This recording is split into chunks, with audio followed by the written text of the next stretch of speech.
Lepo pozdravljeni na še enem od pogovorov Humanistika, to si ti, človek živali, žival človeku. Tokrat, dragi, Blaška Mojci in Mojca Blaški. Predstavljam vam svojo prijateljico. Najprej naj bo to na začetku, svojo kolegico iz kabineta, zdaj pa še nekoliko bolj uradno. Z mano je docentka doktorica Mojca Medveček, ki se kot predavateljica in kot raziskovalka ukvarja s portugalsko književnostjo. Je pa tudi književna prevajalka iz več jezikov in učiteljica flamenka. Mojca, vse sorte so že doživeli, danes pa nekaj, česar še nisva. Vikali se bova, prav? Kot želiš. Pozdravljeni, gospa doktorica Medvečkova. In zelo resno vprašanje takoj na začetku. Fernando Pessoa, veliki portugalski mislec in pesnik, filozof, je zapisal: Minha pátria é a língua portuguesa. Moja domovina je portugalski jezik. Kateri od teh jezikov, s katerimi delate? Se pravi portugalščina, španščina, francoščina, slovenščina morda je vaša domovina? To je težko vprašanje. Pa hkrati najbolj naraven odgovor bi bil seveda, da je moja domovina slovenski jezik. Ne? Pa vendar se mi zdi, da tisti, ki se ukvarjamo z jeziki in z raziskovanjem takšnih in drugačnih pokrajin, živimo v večjih domovinah. Tukaj se seveda postavlja vprašanje tudi, kje je dom. In dom je tam, kjer se mi zdi, da je največ srca. Naša domovina, domovina raziskovalcev, jezikoslovcev ali pa literarnih raziskovalcev je veliko širša od nekega teritorija. Jaz mislim, da če govorimo o srčnem teritoriju, jezikovnem, je to slovenščina in španščina. Španščina je po nekih naključjih postala tudi moj jezik intime. Francoščina je bila jezik, v katerem sem odrasla, kjer sem postala v bistvu iz neke najstnice pač odrasla oseba, ki me je v bistvu odnesla v svet. Portugalščina pa je moja velika avantura in po portugalskem ozemlju, jezikovnem ozemlju plujem neznano, še vedno. Ja, Portugalci od nekdaj povezani s pustolovščinami, s podajanjem na morje, kaj pa z živalmi. Ampak najprej vas kot prevajalko sprašujem, okoli nas živi kupica živali, tudi tistih najbolj drobnih. Se kdaj priplazijo v vaše raziskovalno, recimo prevajalsko delo, priprave za predavanja? Ja, in katere živali so to? Če zdaj govorim kot prevajalka, je največji izziv vedno, in to mislim, da večina prevajalcev, ki se ukvarja recimo z latinsko-ameriško literaturo, bo znala povedati, ali pa z afriško, ali pa ne vem, z vsemi krajinami, ki prenašajo izzive v teh čist geografskem smislu, je to vedno prevajanje ali rastlinstva ali živalstva.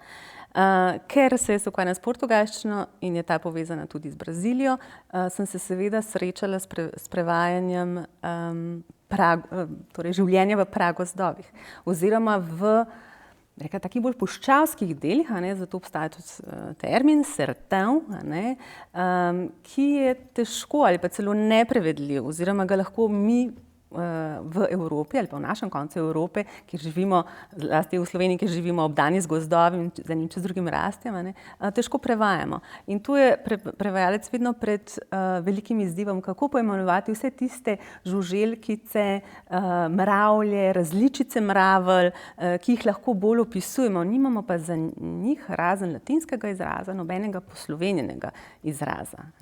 S tem sem se srečala, ko smo prevajali v bistvu prvo antologijo brazilskega pesništva, to je bil pesnik Manuel de Barros. On je namreč izhaja iz predela tropskega deževnega pragozda na meji z Paragvajem, torej meja Brazilija-Paragvaj, in on se je kot otrok, ker je pač živel v teh krajinah, ukvarjal s temi malimi bitji, v njih tudi pisal in pesnil. S kuščarji, mravljami, bubami, žuželkami, ličinkami, raznimi takšnimi in drugačnimi plazilci, kuščarji, in je to seveda vse mrgolelo tudi po njegovi poeziji. In mrgoli v slovenščini s pravimi ustreznicami. Sem in tja, ja, sem in tja pa tudi, jaz sem vedno pač pristašica tega, da je treba včasih tudi pustiti tej žuželki, da zasijo v svoji barvi in s tem prenesem ta potujitveni efekt, da vemo, da gre za nekoga, ki ga ne srečamo mogoče v gorenjskih gozdovih. Čeprav jih imamo radi. No, naj zasijo v svoji barvi. Zagotovo v enih blaznih barvah sijejo rainhas de samba, rainhas de bateria, se pravi vse te kraljice sambe in bobnov, ki hodijo pred svojo školo de samba, pred svojo samba šolo. Mene spominjajo na rajske ptice, pa vas, Mojca? Tudi mene, absolutno. Vendar, tudi ko smo gledali oziroma ko smo se sprehajali med temi kraljicami, smo se o njih pogovarjali, izhajajo iz teh tako imenovanih fantazij. One so res fantazijske podobe in v upodabljanju utelešajo marsikaj. Ogromno perja je okoli njih, in s perjem se kitijo na takšen ali drugačen način. Kajti ta fantazija se mi zdi, tako me je prešilno, v enem trenutku je tudi eno tako iskanje izgubljenega raja. In s tem se mi zdi, da nas Brazilci s temi fantazijami, ki jih poustvarjajo ob času karnevala, vedno znova se spominjajo, od kod prihajajo oziroma na to stanje neke naivnosti oziroma neke čistosti, preden je prišel v te kraje Evropejec. Torej, skušajo tudi s temi nošami oziroma s temi kostumi, s temi blaznimi stvaritvami poustvariti oziroma se vračati na nek način tudi k tem, kar je bilo, torej k staroselcem, njihovim načinom kitanja, oblačanja in sobivanja z naravo. Ker če pogledamo fotografije, tudi oni imajo izredno originalne, našoperjanje in prav nič minimalistične oprave. Nazadnje se v samo tem perju, ki sije okoli teh kraljic in vseh ostalih plesalcev in plesalk, tudi reče fantazija, kostum. Pojdiva zdaj iz tega bleščečega utripa na Portugalsko, kjer pa je vse nekoliko bolj stisnjeno in morda nekoliko bolj črne barve. Tisti, ki ne vedo, si mislijo, da tako ni, ampak recimo midve, ki veva, da tako je lirično morda, obrnjeno nekam navzgor, bolj intimno.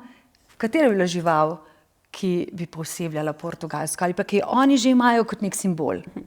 Ja, Portugalci se identificirajo, oziroma ko pomislimo na Portugalsko, Portugalci tudi sami pomislijo na dve živali in to sta andorinja, lastovica in galo de Barcelos, torej petelin iz zaselka ali pa vasi Barcelos. Andorinja, zanimivo, to se mi zdi zelo zanimivo, zato ker tudi mi imamo nek poseben odnos do lastovice in tudi Portugalci. Namreč pri njih je v tradiciji, bi rekla, okraševanja hiš, v neki stabarski tradiciji, je okraševanje fasad z lastovicami iz keramike. Zakaj? Namreč lastovica pri njih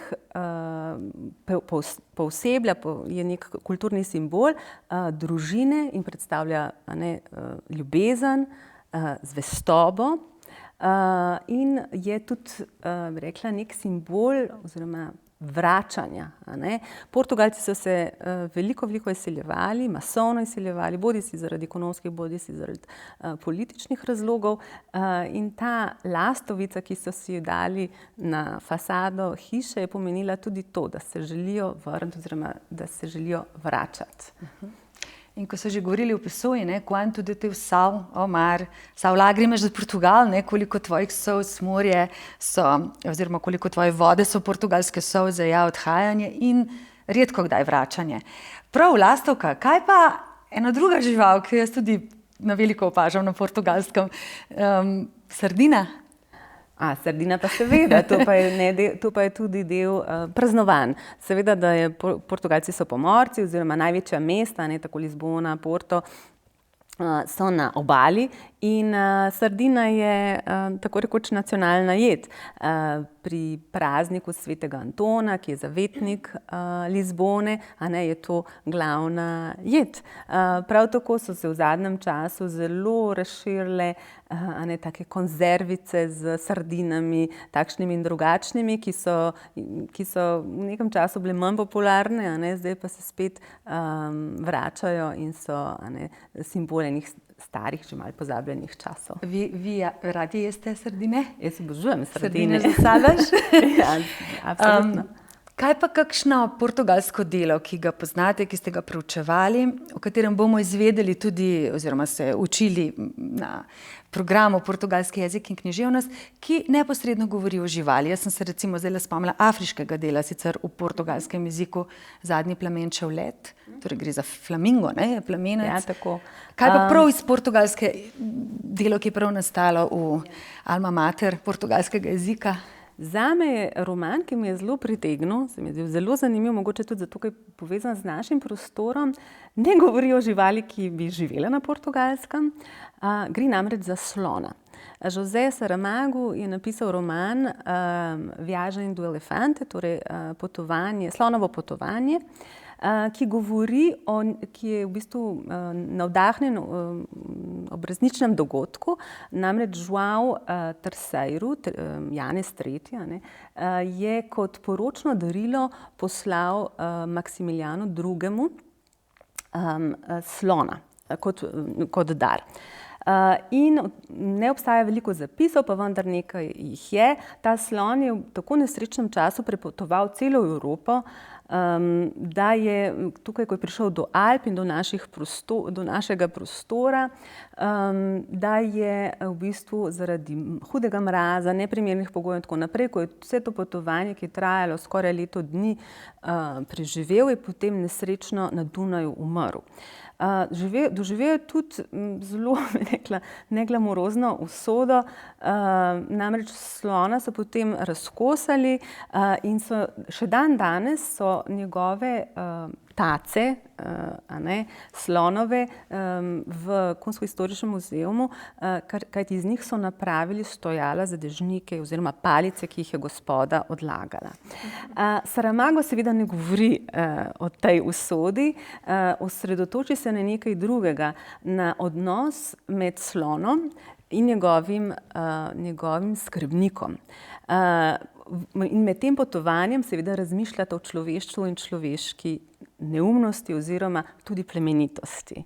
In seveda o pokrajinah in Tridentinskem koncilu in torej političnih okoliščinah in v bedi, v kateri živi ljudstvo, oziroma ozemljih, ki jih pretresa proti reformacija v tem času. Tako da je eno tako zelo zanimivo človeško in zgodovinsko potovanje. Pa je to ta slon, ki je šel tudi skozi Ljubljano?